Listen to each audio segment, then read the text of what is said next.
Hello, and welcome to episode 15 of the Lullabelle H Knitting Podcast. My name is Paula and I live south of Edinburgh. I'm just going to carry on. I live south of Edinburgh with my husband I used to live south of Edinburgh with my husband and my little cat. I now live with my husband and my big cat who you've just seen walking across the frame. So I'm not going to talk too much about it because I'll start crying. Are you making an appearance already? But our little cat Meg died. She'd been ill for quite a long time. Look at this leg. She'd been ill for a long time since December, and we'd been managing that and supporting her and kind of monitoring her quality of life. Anyway, like I said, I'm not going to talk too much about it. She collapsed one day and that was the end. So we were very fortunate. We had a really lovely vet that we saw when we took her in, and he managed us really well and he managed the situation really well. So that's all I'm going to say about that because I don't want to start crying. So, which brings us to Peppy. So my husband had a theory that the best way to kind of blunt the grief of losing Meg, because we'd had Meg for 20 years, was to get another cat. I really wasn't sure. Anyway, we ended up just going for a visit to Lothian Cat Rescue, and an hour later we drove out with Peppy. Peppy, you're lying across all of my notes. Peppy is 4 years old. Well, no, we think he's younger than that. The cat rescue people said he was 4 or younger, but we think he's younger. He's so kind of he's so young. Anyway, so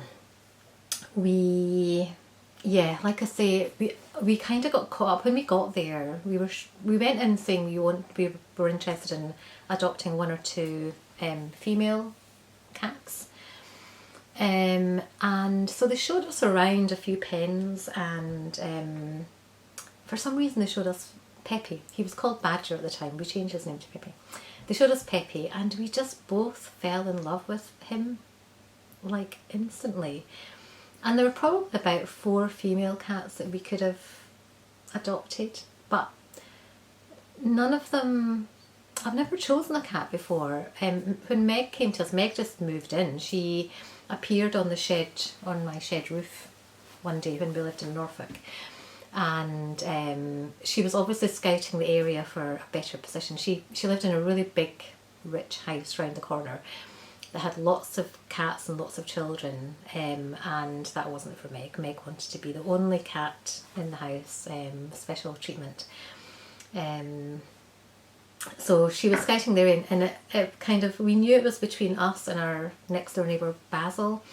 Basil had recently lost both of his cats, but Basil was very old, and soon went into a nursing home, so we went out. But we did woo her anyway.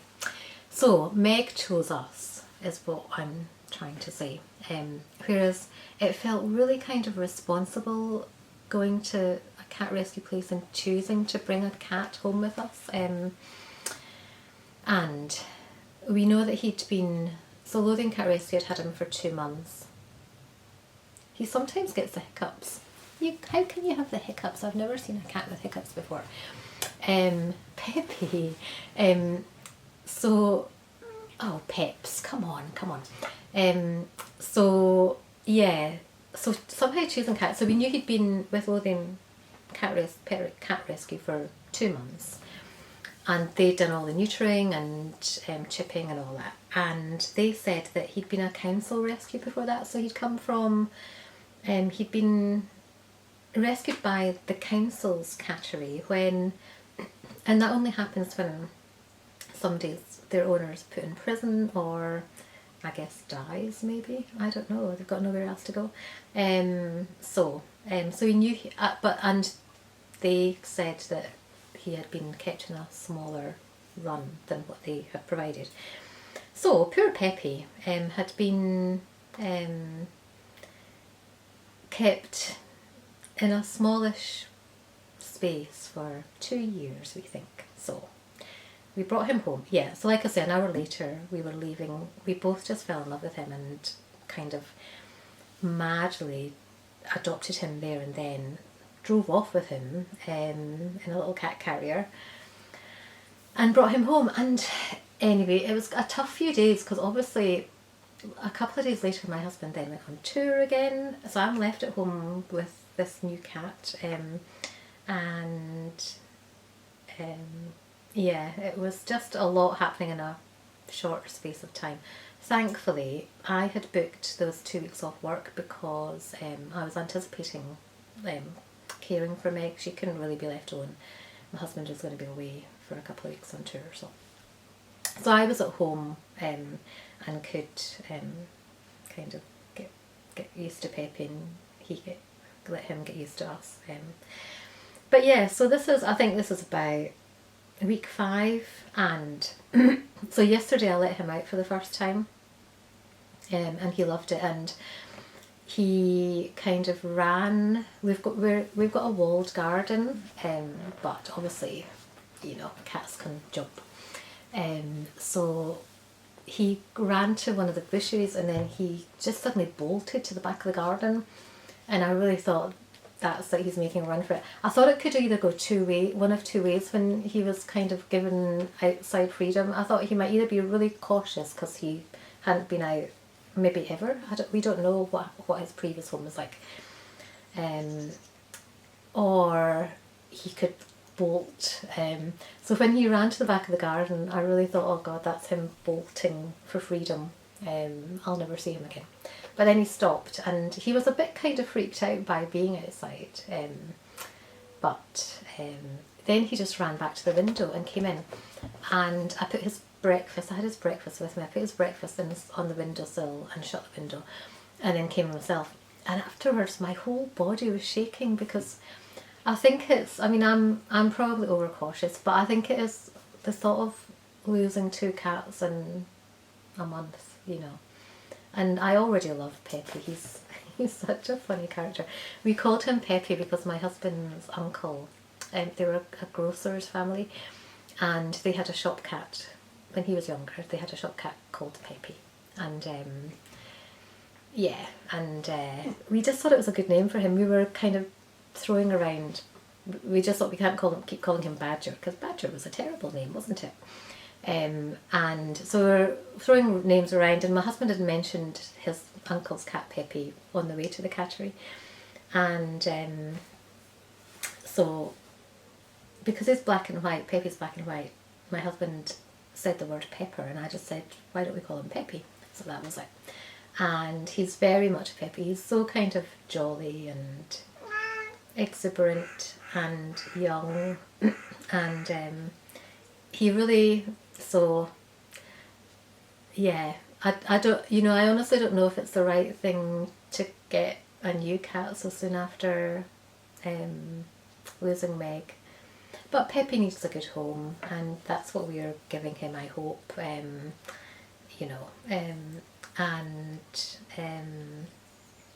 it has blunted the grief, because I had this new cat to look after.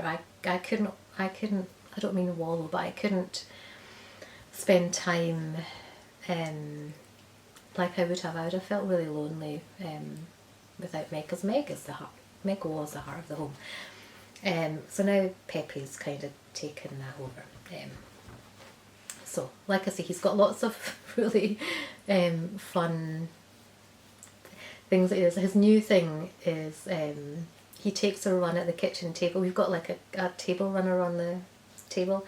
He takes a run at the table and then skids along the table runner, and he thinks that's great fun. But he's up everywhere. He's always looking up, always trying to get to the highest point, and always turning up with like a face full of cobwebs because he's been somewhere exploring. So I'm not going to let him out again for another week. My husband comes back today. He's been away again for the weekend.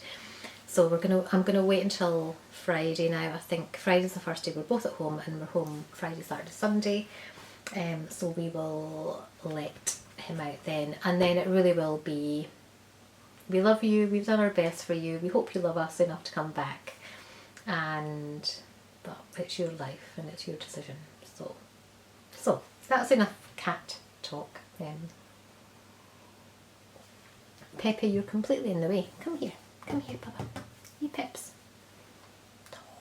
He's very gentle. He never, like Meg, and we've got our neighbour's cat Cherry, who are and were both female cats, would would kind of claw and scratch quite like at the drop of a hat.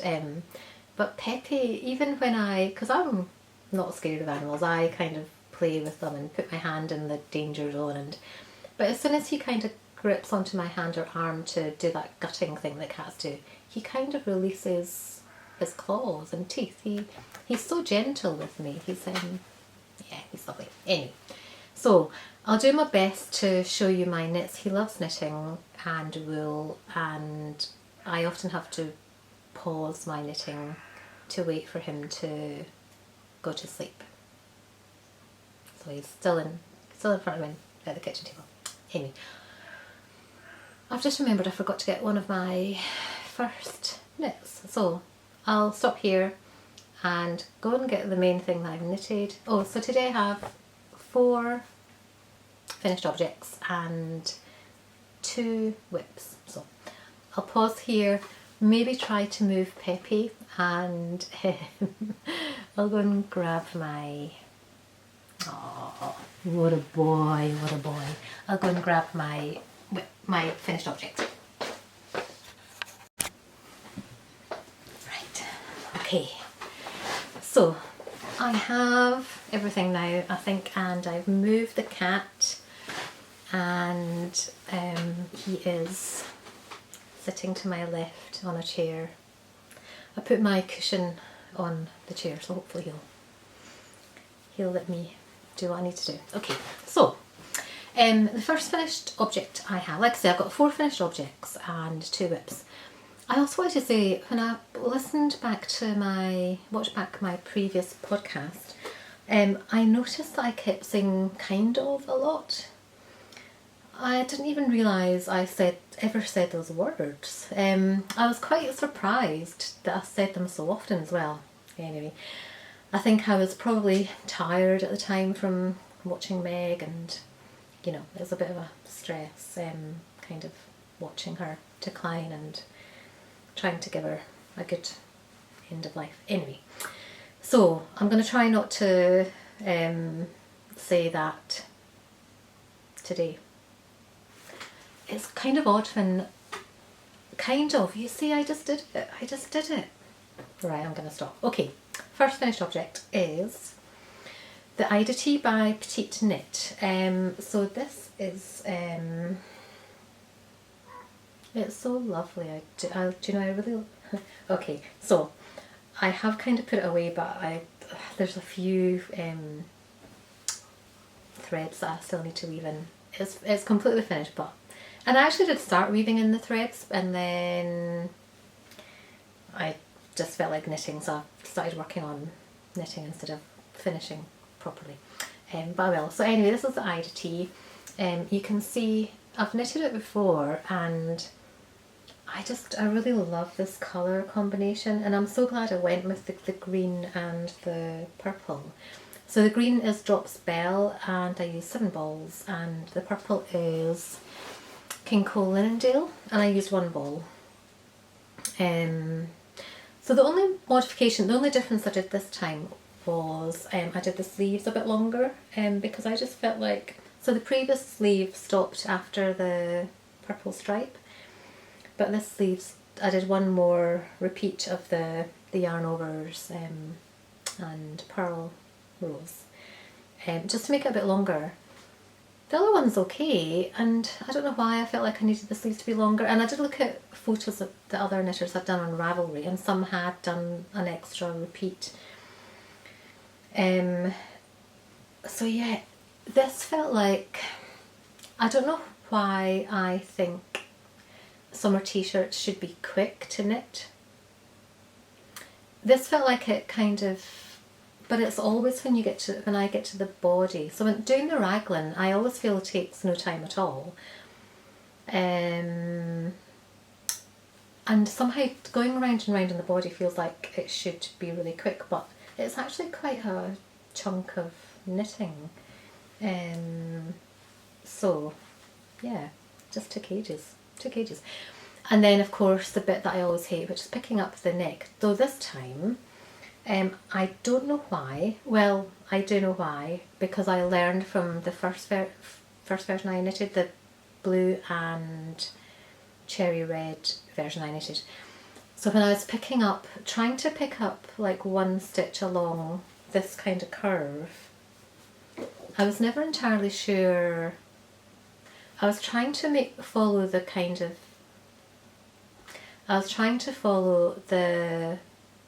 rows down before picking up a stitch, but what I realised last time, because I had to go back and amend it, was that I was kind of only picking up every other row, but I'm not sure how. Anyway, so I knew this time I had how to do the curve. So that meant I actually got to the end and I'd picked up the correct number of stitches without dividing and spacing. I just followed the instructions, pick up one stitch for every, like the back and the front and the sides, and then 3 out of every 4 stitches for the slanting edge. There's not much of a slanting edge, so actually it's quite easy. Again, it's a folded over neck band, and because I'd done it before, I felt more confident, and I feel like it's kind of finished better. Also, the purl row that Petite Knit gets you to do, before you start doing the rib for the neck. Somehow I think that this time I think that looks okay. Last time I felt like I wasn't sure about the kind of overall cohesion of having that purl row there, but this time I think it's that thing of practice, isn't it? When you practice and you know what to expect and can kind of use that knowledge for the next time. So I'm gonna make notes on what I did right, because I do have another 2 versions to make. But I haven't worn it yet, because obviously I haven't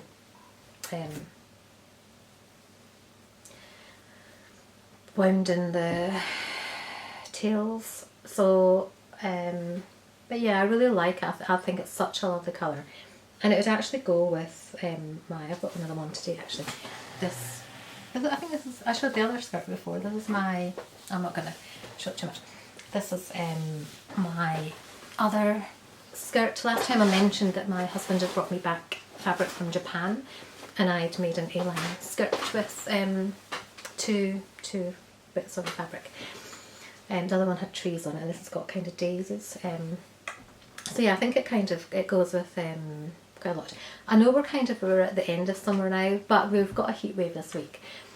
So I might get somewhere out of this before autumn proper and winter quickly comes in, but we'll see.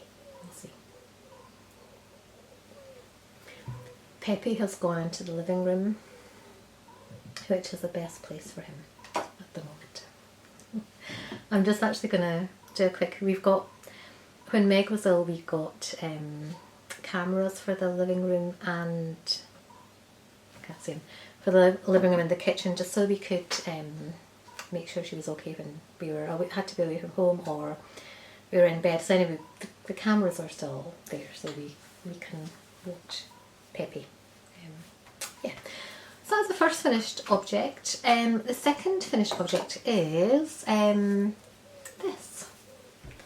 So this is the Sophia bag by Orsa makes, or Izzy, I think she's called Izzy Billingham. So it's a really sweet bag. It's made with, it's on Ravelry, and it's made with Wool and the Gang Rara Raffia, in espresso brown. Yeah. So I just really love this kind of deep brown colour. I thought about sewing a little bag, and I really wanted a bag this size, so this is perfect. Just so for in my fantasy life, when I go to a cafe to have espresso and cake, I can put my books in here and look quite dandy. So yeah, I haven't actually used it yet because I haven't had a chance to live my fantasy life yet, but I really look forward to using it. I've kind of put some books in it to try it out, and it's perfect. It's perfect. I don't know if you can see the detail on the stitch pattern. So knitting it, I mean, there's a couple of things to say about this. One is the Rara Raffia. I really like it. It's paper wood. It's it's a natural fibre. It feels it doesn't feel plasticky, but it doesn't feel as papery as it did when it was on the roll. So it's kind of knitted up. It feels really sturdy and strong. Knitting it was, so I really enjoyed it. So I enjoyed it because for the first time ever I did Judy's Magic Cast On, which I thought was great fun. Yeah,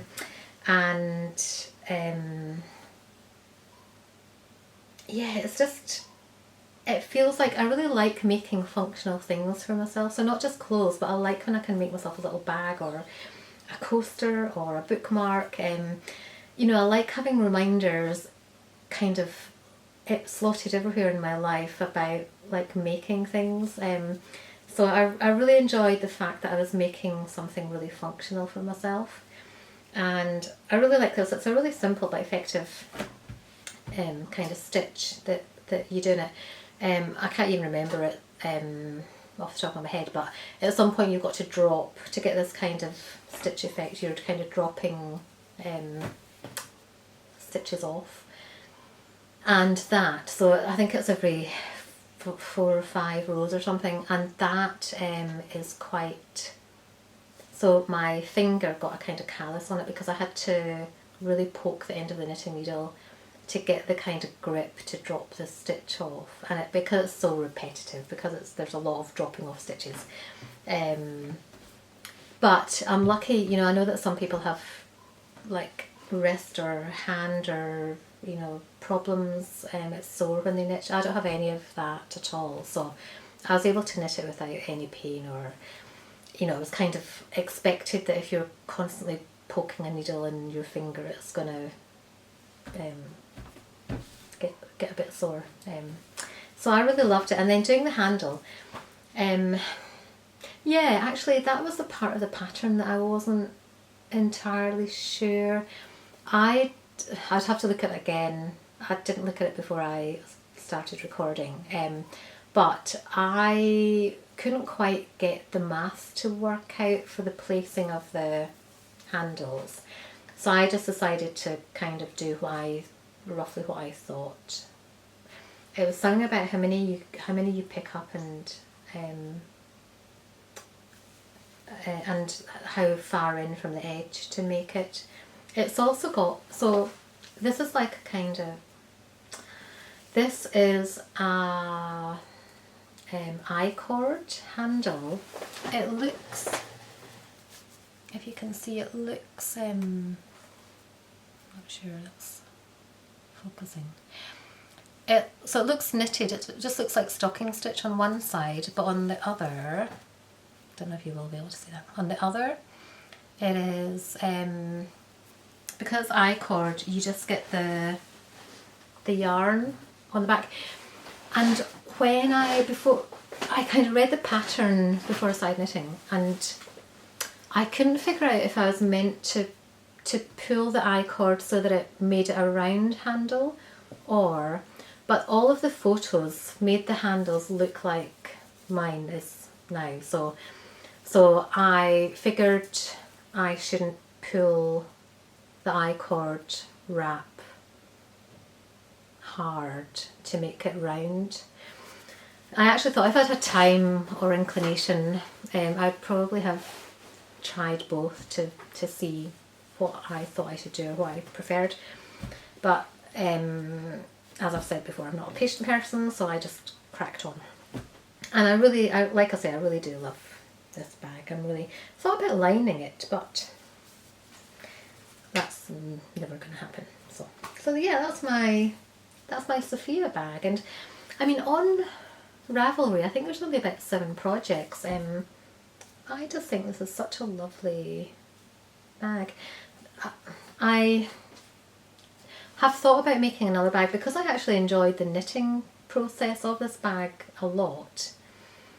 I almost cast on, I was looking at the greens in Wool and the Gang Raffia. I really like the grass green, and there's a dune green. I also thought about just getting a kind of the tan colour as well. But so it's £16.50 for a ball of raffia, which is quite pricey. It's very pricey. I've got some left, not enough to really do anything with. I thought maybe I might have enough to make like a little phone pouch to kind of take when I go out for a walk, just round about.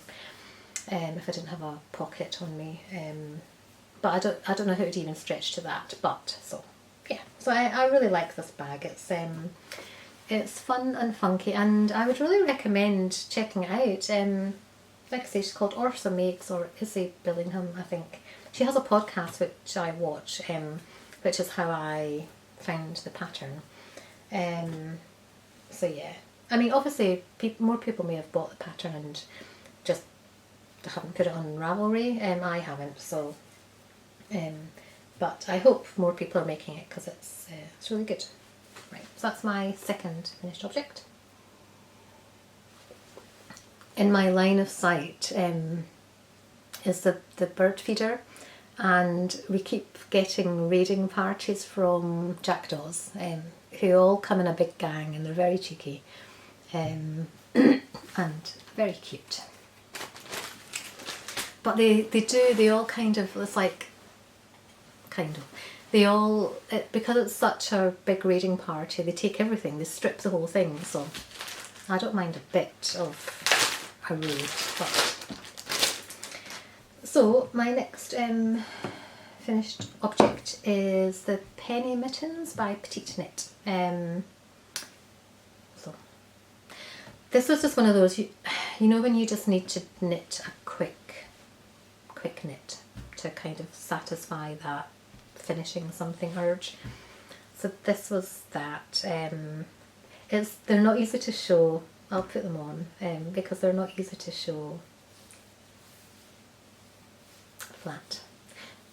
It's so simple. It's a tube with you kind of do a thumb bit, and I wasn't sure. I have small hands, so if I knit quite a few mitten patterns, if I knit the mittens, I have to knit a large child because my hands are small. But actually these fit really well. There's only one size, I think, and these fit really well.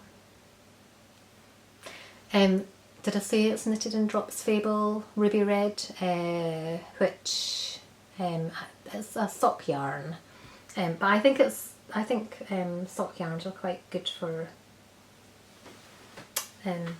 mittens because you have wear on your mittens as well. So yeah. So I'm very happy with the kind of density of the fabric.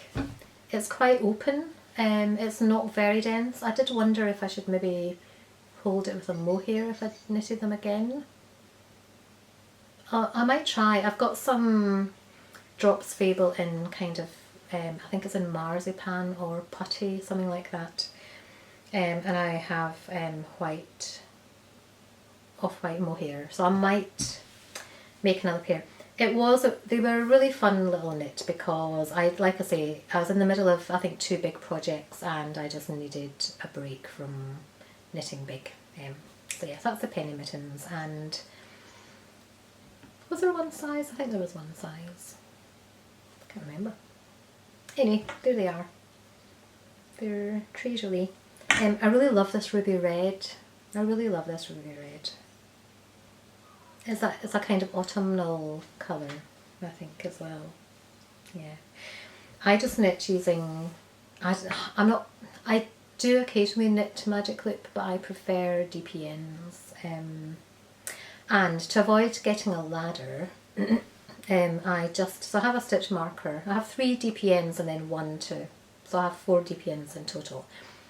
And I use a stitch marker, and every time I go around, the needles, I just knit an extra stitch at the end of that kind of bank of stitches, and that way I don't get a ladder. I've tried kind of knitting without moving the stitches around, and I've tried different techniques of strangling the yarn, leaving it really loose, trying to just get the right tension, and nothing works. So I found this is the only way I can knit on DPNs without getting a ladder. So yeah, that's it. So that's my third finished object. So my next finished object is, in the last episode I mentioned that my friend and I were doing a craft swap, and she was making me a picture. I'd already seen the picture because I'm too curious or nosy, but I made her a pair of everyday socks by Petite Knit. And I knitted them. I filmed a little clip because I've now given Pam the socks. I went down, we did the exchange. So I'll probably say it in the clip, so I will leave it there and insert the clip here.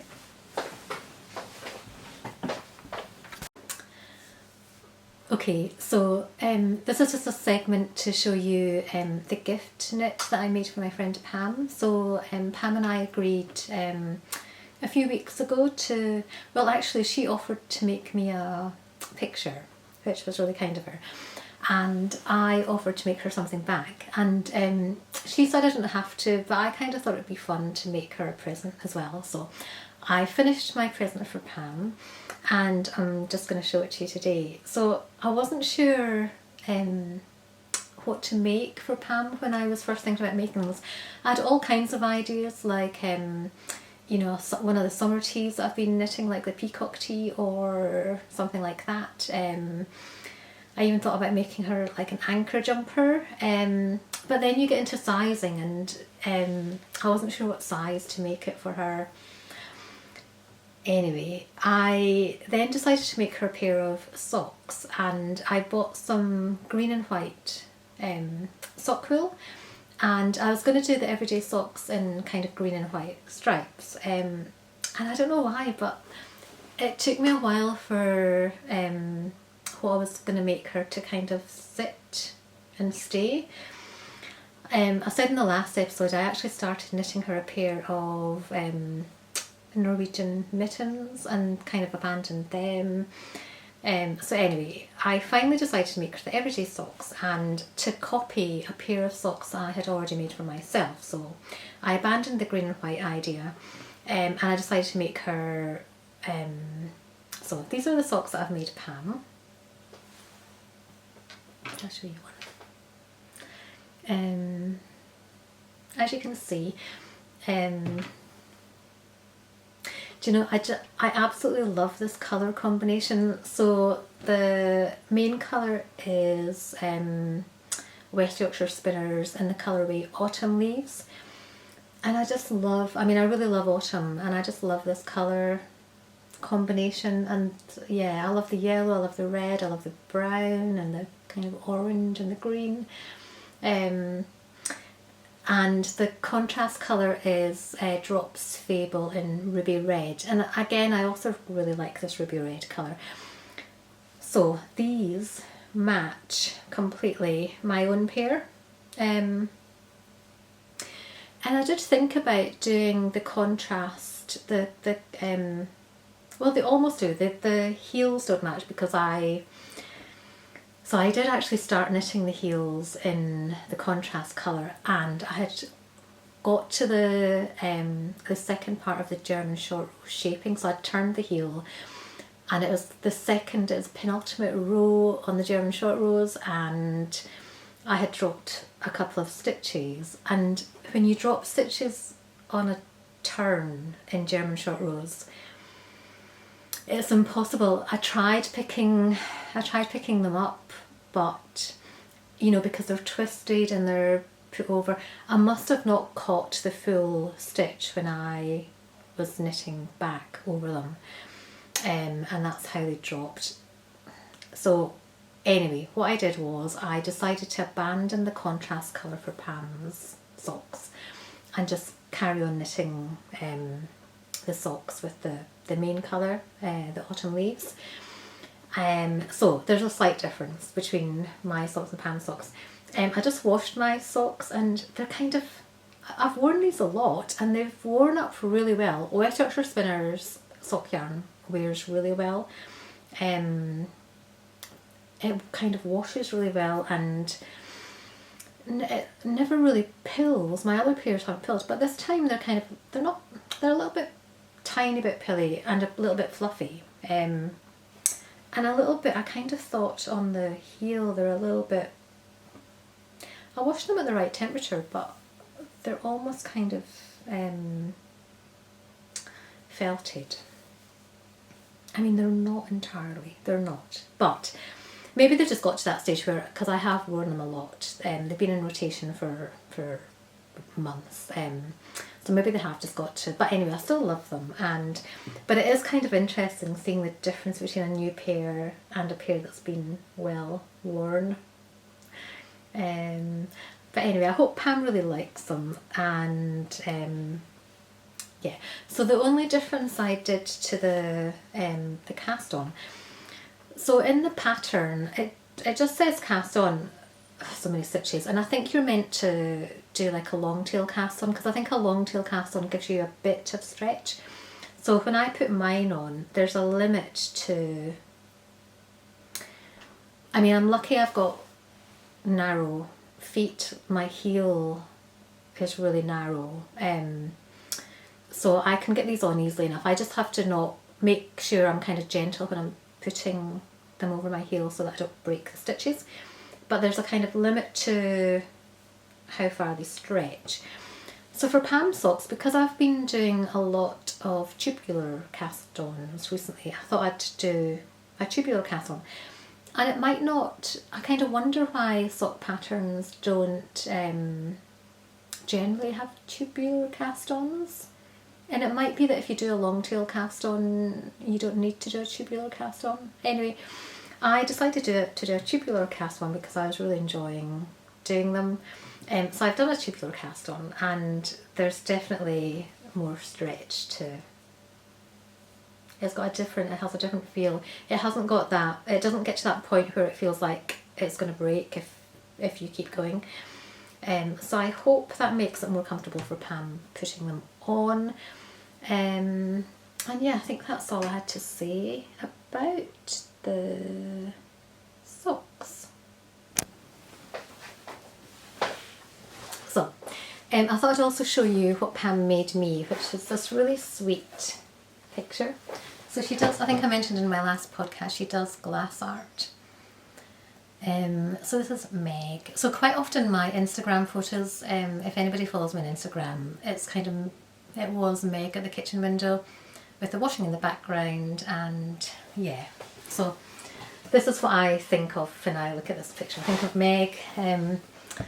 It's such a sweet picture, I really love it, and kind of a washing on a nice day, being out, and yeah. It's a really fun thing to do. I used to, in my kind of working, kind of different jobs that I've had, I've been the instigator of kind of make it yourself Secret Santa. So when I worked in Norfolk, for Norfolk Constabulary, my team, I think there were 8 of us, and there were two of us in the team were really crafty and knitters, and the rest just weren't at all. But everybody kind of signed up to it, and we all pick a name out of the hat, and then you make a present for that person. And even people who say they can't make things, are actually really inventive when it comes to making a present. Even if, like, one of the nice things that somebody made for another one of my colleagues was Nigella's chocolate pistachio fudge, which is an amazing recipe. It's so nice. It's dark chocolate, condensed milk, pistachios, and I've made that myself many times since then. So yeah, but people make all kinds of things. In that year, I made like I sewed a little pouch full of the person I got was really into elephants, and that year there were elephant statues all over Norwich where I worked, and so I bought a load of kind of elephant postcards of all these different painted elephant statues, and yeah, put kind of like it was in the days where people still sent letters. I put like stamps and a nice pen and stuff in, and did a little kind of tie pouch for Joe. So that was really good. But then when I moved here, I kind of brought it into my work here. So for the first kind of 5 years that I worked for the same organisation still. We did in the kind of team, and again there's probably about 8 or 9 of us kind of spread out in different areas in the team. We did Make It Yourself Secret Santa, and again people were really like chocolate truffles or like high knitted socks.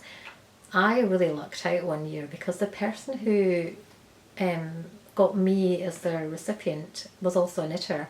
She knitted me a whole cardigan, and it was so nice. I actually wore it for years. It was one of my favourite. I should have got it. I've still got it. It's well worn now because that was probably about 20 years ago now. But it was I was gobsmacked. I mean, I think it was knitted on Aran, kind of DK to Aran weight wool, so it would have been a reasonably quick knit, but still, it was amazing that she knitted me a whole cardigan. So yeah, I was very lucky that year. But that same year, or I think it was that year or another year, so we have made cider since moving to Scotland. So, you know, it's a kind of communal thing. Our friends come over, our neighbours, we all get involved, and the kids love it, and it takes a whole day. We spend the whole day, everybody collecting the apples from all of the trees around in everybody's gardens and the allotment and stuff. And then the men, usually the men, kind of scrat and crush the apples. Anyway, then my husband takes over doing all the yeast and fermenting and all of that. And he tries different things. And anyway, it's just a kind of, there have been some years we've been up until midnight still pressing apples. Yeah, and we've taken in turns. Like one year we used my neighbour's kitchen, and I think we did my neighbour's kitchen the first year. The whole kitchen was literally covered in apples. It was either kind of, you know, the pulp you get at the end, like when you squeeze all the juice out of it, or the juice, or the skin, or it was just, their whole kitchen was covered in apples, and it was midnight and everybody else had gone home. It was just the 4 of us who were left, and it got to midnight and we just looked at each other and we were just like we don't care about making any more cider, we've got to go to bed. It's just and then the next year we did it here in our kitchen, and yeah. But we'd kind of learned we'd collected too many apples the first year. We'd learned from that to reduce it and be realistic. So the second year, it was still a really long day, but, we finished not about 10 o'clock at night, maybe. And Yeah, and then one year we kind of did it outside. It was such a lovely day, and no, I think at that point nobody wanted their kitchen to be completely mullered by the apples. So we did the scratching and the pressing outside, and yeah, we haven't.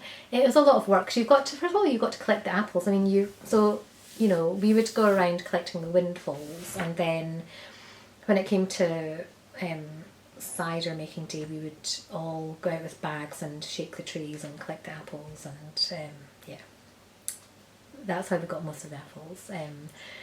But you've got to time it because the apples have got to be ready to come off the tree, and yeah. But like I said, it's really good fun, and the kids seem to enjoy it more than anybody. So to them, it was a really great adventure. Like there's one year we weren't making cider, and all of the kids saw Willow said to me, "Are we making cider this year?" And my godson JJ asked me if we were making cider this year. My neighbour's son Peter said, "Are we making cider this year?"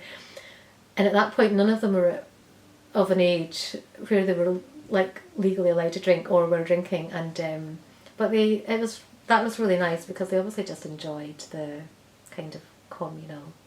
And some of the cider we got from it, like because my husband experimented with yeast and he used champagne yeast. We've still got maybe 1 or 2 bottles of that left. One year, and the cider it's so delicious. It's really crisp and sparkling and fresh and really, really, really nice. Anyway, yeah. So we should do cider making. I think all of us oldies are kind of maybe beyond being able to drink very much now. So, but some of the kids are of age now, so we could just give the cider to the kids. It's a lot of fun. We kind of like we would get like a takeaway delivered in the evening, and yeah, it was just good fun. It was good fun, and it's good fun kind of sharing it all out at the end, and yeah. So, oh yeah. So the reason I started talking about cider making was because one year for my Secret Santa, I gave 6 bottles of cider to the person that I'd picked out of the hat for cider for Secret Santa. So yeah, that was good fun. We should do it again. Yeah. Right, where am I? So my whips. So my first whip is a major whip. I was hoping to have it finished by now, actually.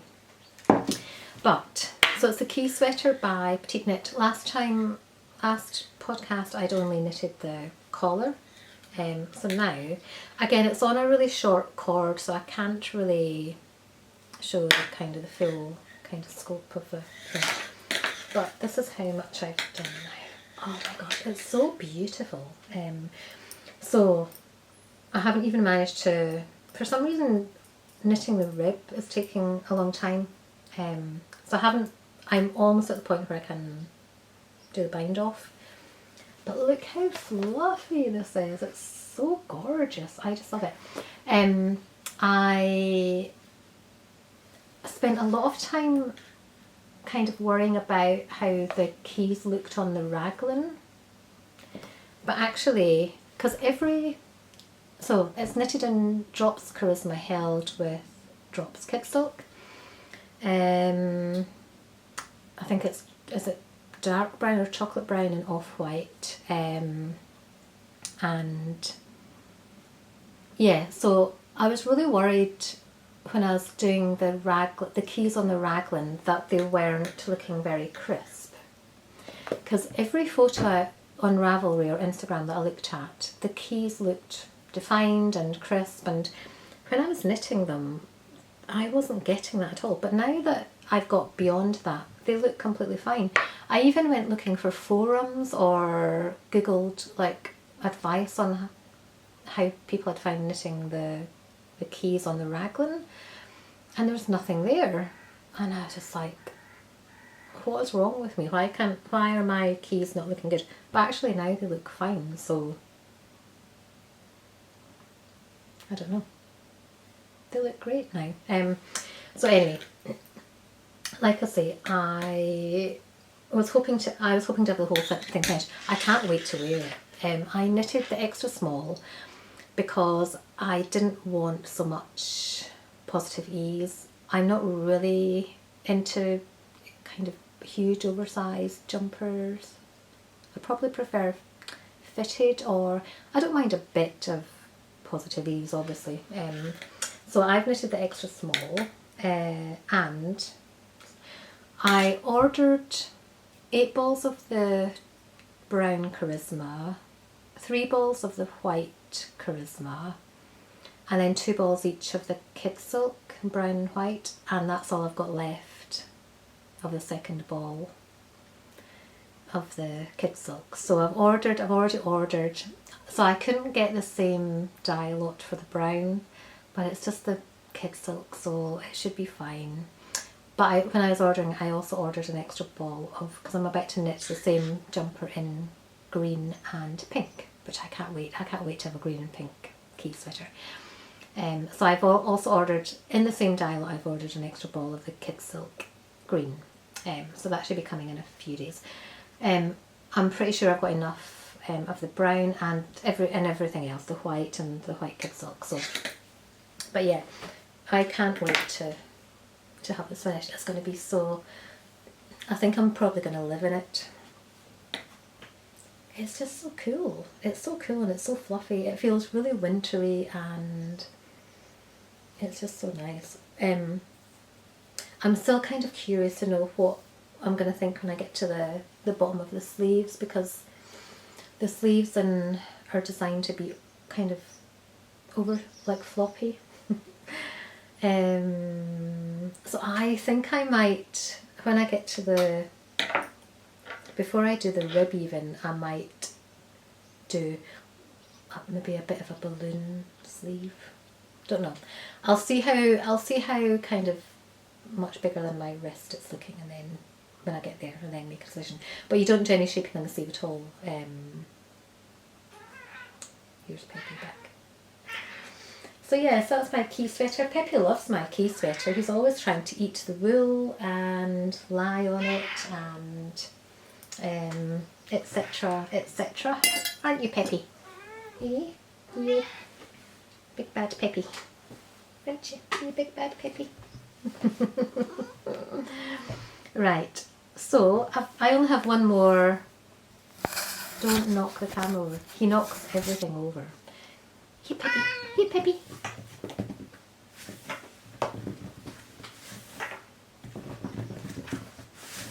Pep. Right, so I've only got one more whip, and then I can finish. I mean, again, it's just good to keep on top of, because I knit such a lot, it's good to kind of keep the thing moving. And so my final finished object is this raspberry Sophie scarf. Oh, Peppy. That's my glasses hitting the floor. Sophie scarf. This is going to be quick because he's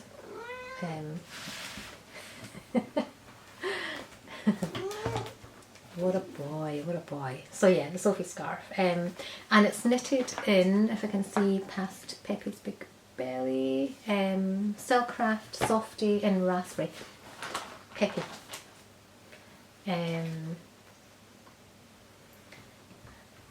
So I'm kind of on the decrease now. I just got it because I really liked it. I knitted it in indigo, I think it's knitted on. It's 8.5 needles. Peppy, come on. So yeah, so that's my Sophie scarf. I'm not really I could finish it really quickly, but I've been so keen to work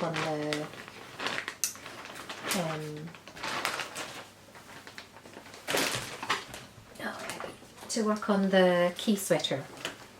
So I just wanted to finish that. So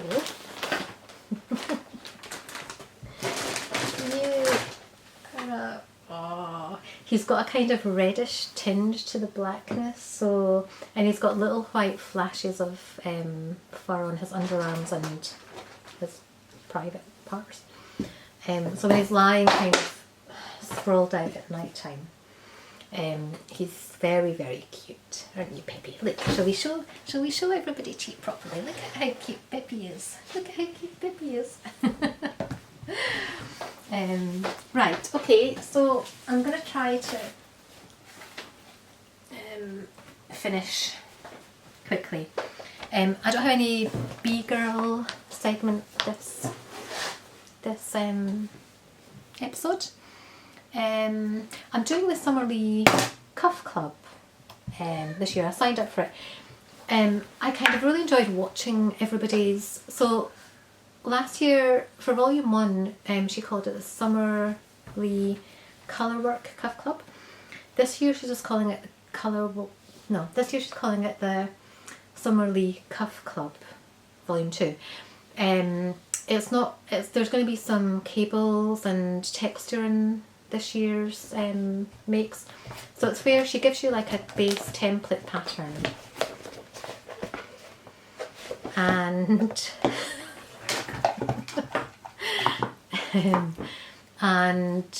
And then she kind of gives you like an addition for like the cuff usually, you know, so where you can do colour work. There's one pattern last year that I really liked, which was in October. She did ghosts, and they look so cool, and I'll probably just buy that pattern separately because I really liked it.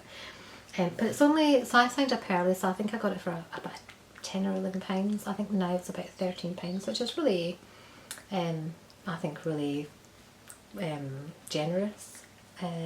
Yeah, so the first pattern that there was kind of 2 patterns in the first month, neither of which, I might do the cabled cuff one, but it's just a nice thing to receive at the beginning of every month. I really like kind of like a lucky bag, like what's coming in the lucky bag next. So yeah, so I've signed up for that, and then I've just been kind of reading wise. So I finally finished Intermezzo. Now reading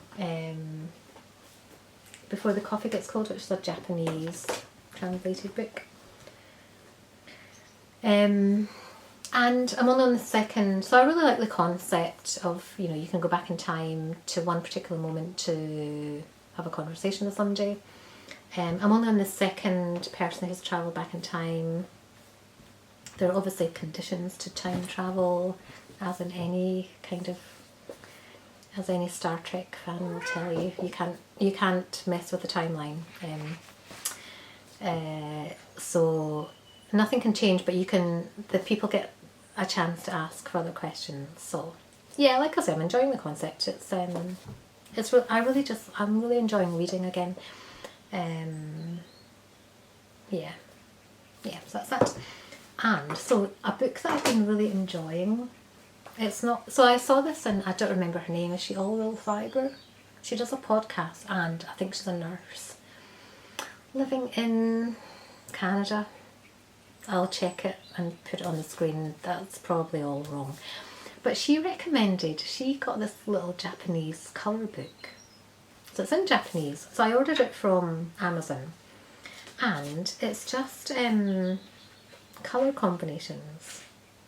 I look at this a lot. I love looking at colour combinations. And I think, so years and years ago when I lived in London, I did a colour theory course as part of my work at the London School of Print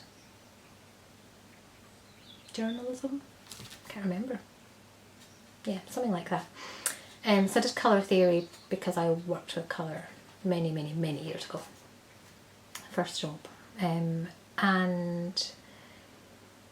knitting, it's what I love about knitting. I can get completely transfixed by a particular colour or by a colour combination. Yeah. So this book. So so it's got sections where this person has combined like 2 colours, and I'm trying to figure out how I can show it to you. So there's lots of kind of 2 colour combinations, because I think, well, I know I can get stuck on favourite colour combinations, like purple and green. I've been knitting purple and green together for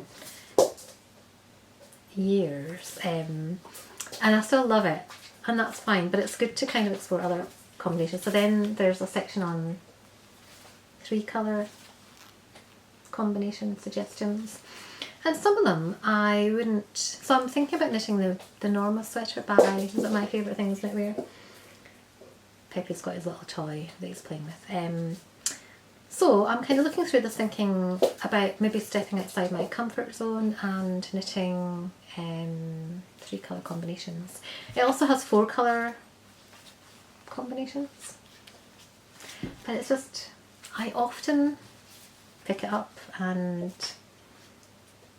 I've kind of marked a couple of colour combinations. So I've marked, so this is maybe not too much of a departure, it's going from purple and green to purple and yellow. Purple and mustard, so that's not much of a departure, but I thought about doing another key sweater. So yeah, it's in Japanese, so I don't understand the forward or anything else, but then at the back it's also got samples of the colours, so you can cut them out and kind of put them together yourself, which I also think is really lovely. I used to work, so I worked in graphic reproduction, and we had a big book of kind of Pantone colour references that you, because printing ink was made up of cyan, magenta, yellow and black, and that's how every colour was made in printing, and we had to, it kind of gave the percentages of those inks to make up a Pantone colour, which is kind of fascinating. Yeah, like I say, since I got into knitting again, I've been like completely fascinated by colour, and I can think about 1 or 2 colours for quite a long time, and I find it really soothing. So yeah, so that's my Japanese book. And then I also got, because I just felt like buying books that night, I also got The Story of Art Without Men. I've kind of been feeling like I have been feeling and thinking that I need to explore and kind of head into women's art more, writing, painting, sculpting, anything, any kind of women's art. I want to explore. So I read a little bit every so often, and I kind of jump ahead a bit, which I'm trying to read it from front to back, but I do jump ahead. Anyway, because Jane at Snapdragon, she often kind of showcases women artists. She's really good for doing that, and it's always really interesting. So yeah, The Story of Art Without Men is one of my kind of bite-sized pick up and put down, and then my next read is going to be Miranda July, which I've read good things about. And also I'm kind of trying to pick up things, and also I've got Claire Chambers' book. Oh, can you get through, Vicky? Can you not get through? I think you can get through. Claire Chambers. So I'm trying to just pick up, I am looking on line for books that I might not gravitate towards. So there we go. So I think I'm going to stop recording here. I've got a cat who's playing with his toy behind me. He's very cute. He's very cute. He's very lively. he'll love it when he gets out, and it'll burn off his energy. At night time, I feel a bit guilty. At night time, I shut the bottom door on him, the door to the stairs, and I go to bed. And when I shut the door, I breathe a sigh of relief. Because and last night, I don't know why last night, but last night I felt really guilty for leaving him downstairs. Because he's so sweet. When we were sitting on the couch, when my husband's away, I try to take all my stuff through to the living room, so I've got my knitting and books and laptop, and he sometimes lies on, he's got like a blanket on the chaise longue, but sometimes there's a part of the couch that's got a little divot in it that he likes to kind of lie in. But last night he's not at the stage where he's sitting on me yet, but last night he put his head on my lap, and then he's put his little paw on as well. It's not a little paw, it's quite a big paw actually. And that was really sweet, and we just sat like that and he purred. He's such a sweet-natured cat. Yeah. But lots of energy, so it'll do him good. So I hope next time when I record, Peppy will be free and returning. That's my biggest fear. Anyway, so I'm trying to give him stuff, lots of love into him, and care, and nice food, and toys, and comfort, so that he'll want to come.